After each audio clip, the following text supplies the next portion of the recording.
ప్రైజ్లార్డ్ ప్రభు అయిన యేసు నామములో అందరి కొందరములు. ఈ దినం దేవుని వాక్యంలో నుంచి 2వ దినవృత్తాంతములు 18వ అధ్యాయం 31వ వచనం. 18:31.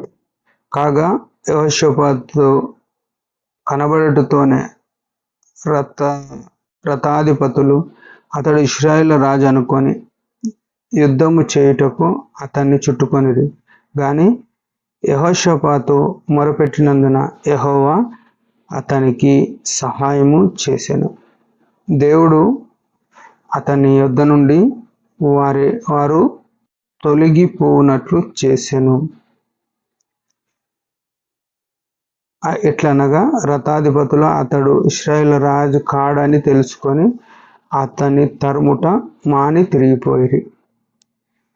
ప్రియమైన వాళ్ళారా, యేసు రక్తంతో కడగబడిన మనము యేసు ప్రభువు నిజమైన దేవుడని విశ్వసిస్తే మన అడుగులు, మన చూపులు, మన మాటలు, మన ప్రవర్తన ఎంత జాగ్రత్తగా ఉండాలనో మనం నేర్చుకోవాలి.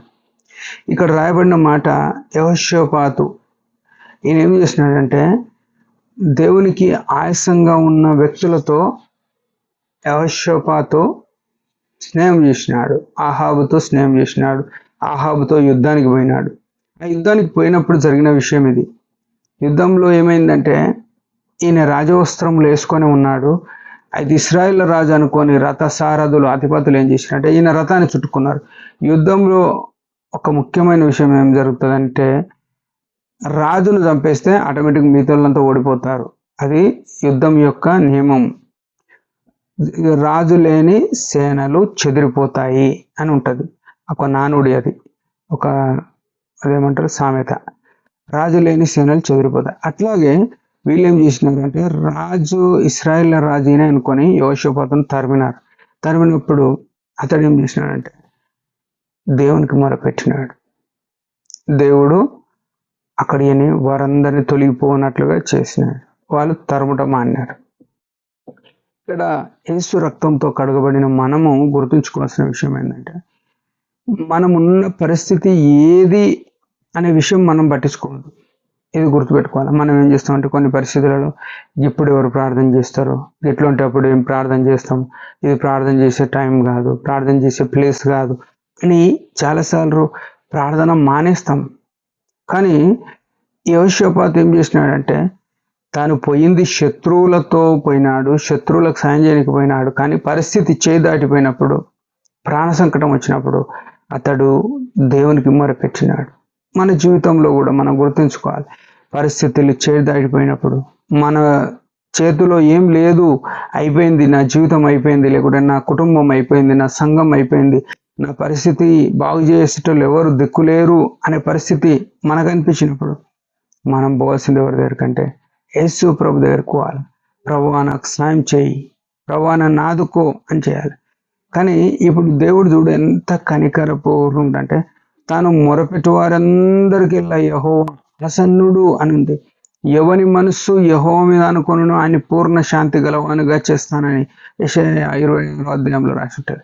అయితే ఇక్కడ చూస్తే ఈయన మనస్సు యెహోవా మీద అనుకున్నందుకు అప్పటిదాకా ఆయన నెమ్మది కోల్పోయినాడు శత్రువులను బట్టి. కానీ దేవుడు ఆ శత్రువులను తొలగదీసినప్పుడు నెమ్మది పూర్ణ శాంతిలోనికి వచ్చేసినాడు. ప్రియమైన వాళ్ళారా, ఈ దేవుని యొక్క మంచితనం ఎంతో గొప్పది. మనమైతే ఏమంటామంటే ప్రతీకారం తీసుకుంటాం. ఏమని, నువ్వు నాకు నచ్చని స్థలానికి పోయినావు, నువ్వు నాకు నచ్చంది చేసినావు. ఇట్లా మనుషులము శరీరానుసారంగా ఆలోచన చేస్తాం. మన యొక్క దృష్టి వేరు.